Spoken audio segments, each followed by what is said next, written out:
자, 사사기까지가 좀 다뤄줘야지 그 다음에 본격적인 이스라엘의 역사 정복하고 나서의 얘기를 좀 해볼 수가 있을 것 같습니다. 자, 사사기. 사사라고 하는 표현을 영어로는 뭐라고 얘기하면 저지 이렇게 표현합니다. 이거는 운동 경기로 얘기할 때는 심판 아니면 재판관 이런 뜻이에요. 약 350년간의 기록입니다. 똑같은 패턴이에요. 어떤 패턴이냐? 이스라엘 백성들이 죄를 지습니다. 그래서 결국 죄의 심판을 받게 됩니다. 그 심판은 압제라고 하는 형태로 오게 됩니다. 주변의 민족이나 나라들을 통해서 압제를 당하게 되죠. 이때에 하나님 제발 우리를 좀 건져주세요라고 간구하게 됩니다. 그러면 하나님께서는 또 썩을 줄 알면서도 불구하고 구원자들을 보내십니다. 성경으로 얘기하자면 사사들을 보내십니다. 그래서 건져주십니다. 그러면 시간 조금 지나면 또 망각하게 됩니다. 그리고 다시 죄를 범하게 됩니다. 이런 죄의 순환이라고 하는 이 사이클이 7번 반복됩니다. 그게 사사기의 내용입니다. 그래서 이 7번 반복되는 중에 이 안에 일어나는 사사들이 아주 뛰어난 인물들이 많이 나오는데 이 7번 반복을 한 예를 한번 들어보도록 하겠습니다. 사사기, 여호수아 다음이 바로 사사기인데요. 사사기 3장 보겠습니다.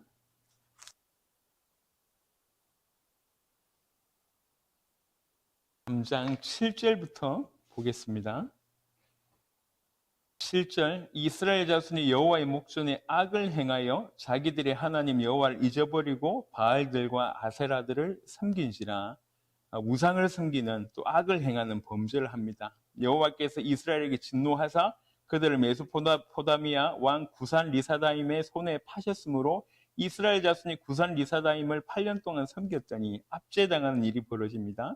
9절에 이스라엘 자손이 여호와께 부르짖음에 여호와께서 이스라엘 자손을 위해 한 구원자를 세워 그들을 구원하게 하시니 간구하게 되고 하나님께서 그 간구에 응답하셔서 구원자를 보내게 됩니다. 그는 갈렙의 아우 그나스의 아들 온니엘이라. 여호와 영이 그에게 임하셨으므로 그가 이스라엘 사사가 되어 나가서 싸울 때에 여호와께서 메소포타미아 왕 구산 리사다임을 그의 손에 넘겨주심에 온니엘의 손이 구산 리사다임을 이기니라. 그 땅이 평온한 지 40년에 그나스의 아들 온니엘이 죽었더라. 12절에 이스라엘 자손이 또 여호와의 목전에 악을 행하니라. 이렇게 7번 반복됩니다. 징하죠?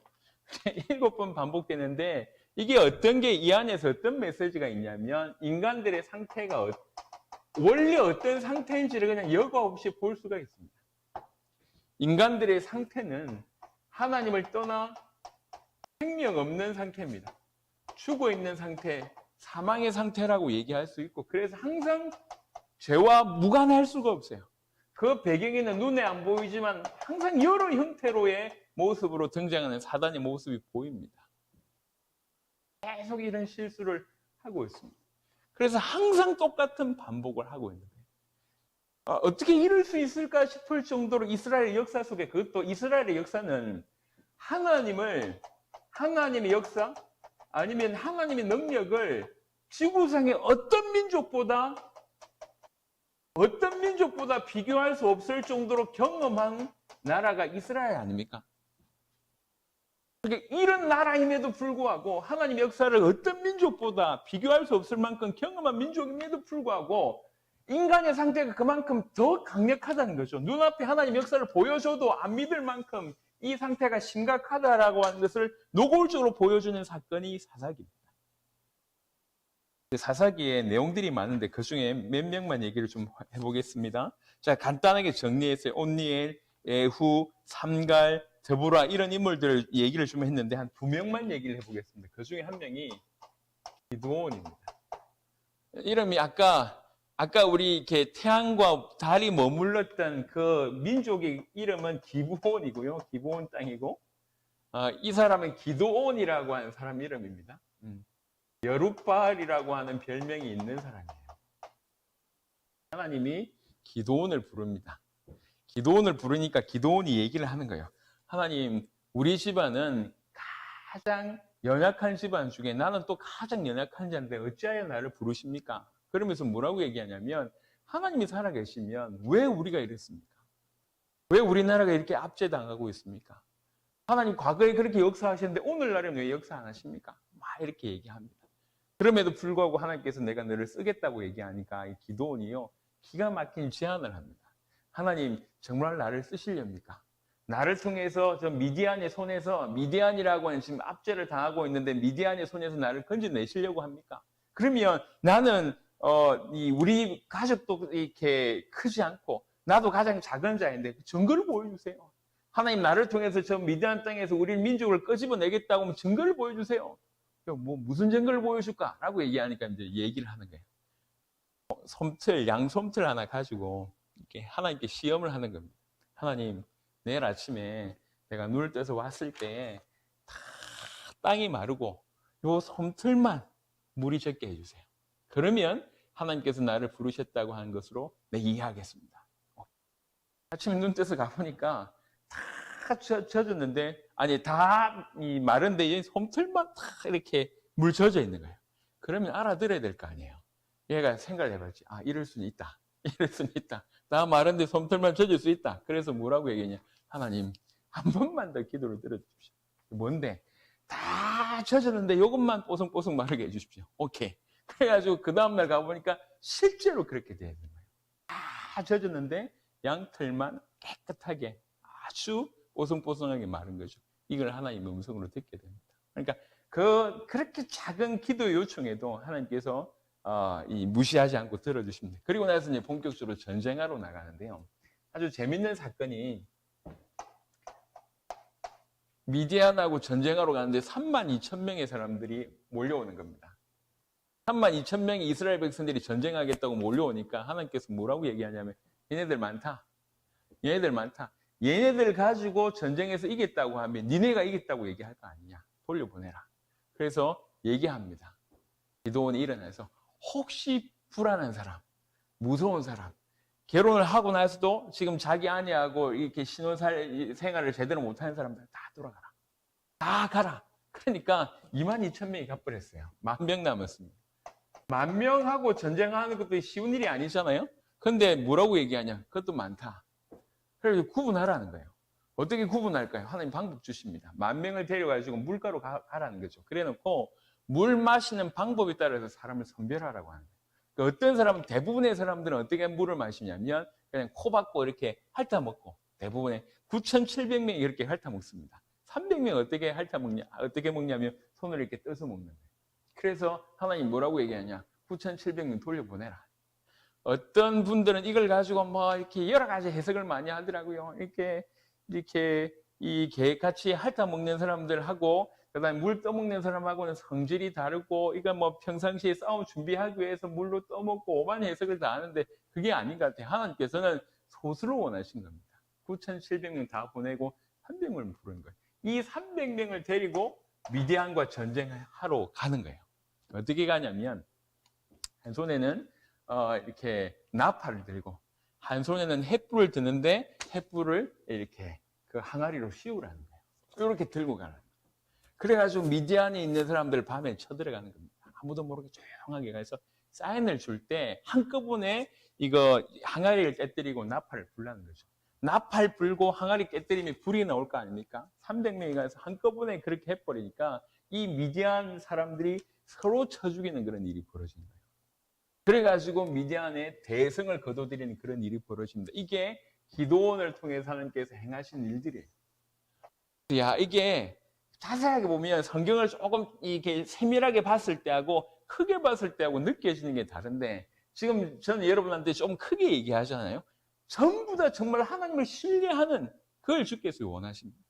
그럴 때만이 올바로 자기와 민족을 건져낼 수 있음에 대한 얘기를 하고 있습니다. 그리고 사사 중에 어떻게 보면 가장 말씀 많은 사람을 뽑으라면 이 사람입니다. 네, 들어보셨죠? 삼손이라고 하는 사람이에요.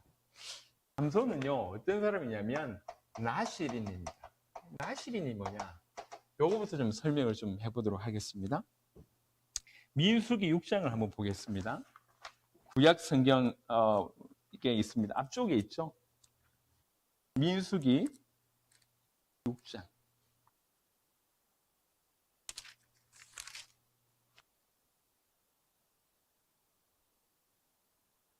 민수기 6장은 이제 나실인의 규례에 대한 얘기를 합니다. 나실인. 여호와께서 모세에게 말씀하여 이르시되 이스라엘 자손에게 전하여 그들에게 이르라. 남자나 여자가 특별한 서원, 곧 나실인의 서원을 하고 자기 몸을 구별하여 여호와께 드리려고 하면 주님, 내 인생을 주님 앞에 드리겠습니다 라고 특별한 서원을 하고 내가 몇 년까지 나실인의 생활을 하겠습니다 라고 얘기하면 지켜야 될 몇 가지 규례가 있어요. 그 하나가 뭐냐면 독주를 마시지 말고, 그 다음에 머리를 자르지 말고, 이런 몇 가지 예들이 쭉 나와 있습니다.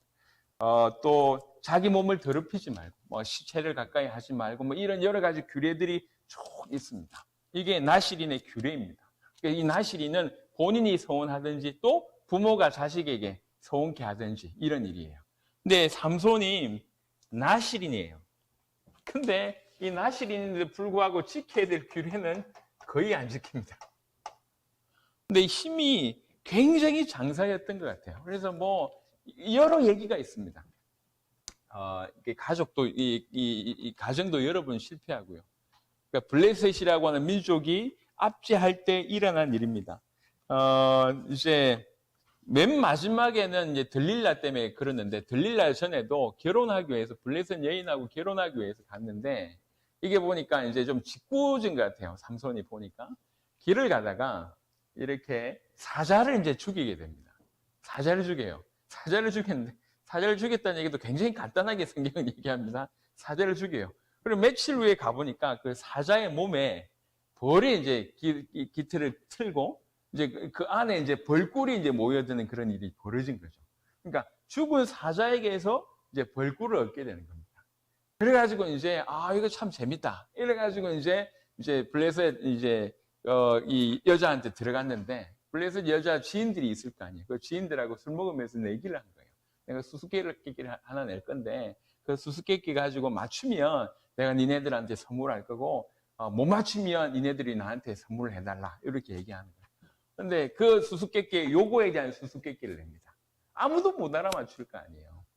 그러니까 내일까지 알아맞혀야 되는데 못 알아맞추니까 이 주변에 이 결혼하려고 하는 여자의 지인들이 이 여자를 죽이려고 합니다. 반드시 그 답을 알아내지 못하면 내가 니와 네 가족을 죽이겠다. 그러니까 그 당일날 약속한 날짜에 결국 이 비밀을 알게 됩니다. 거기에 삼손이 열받죠.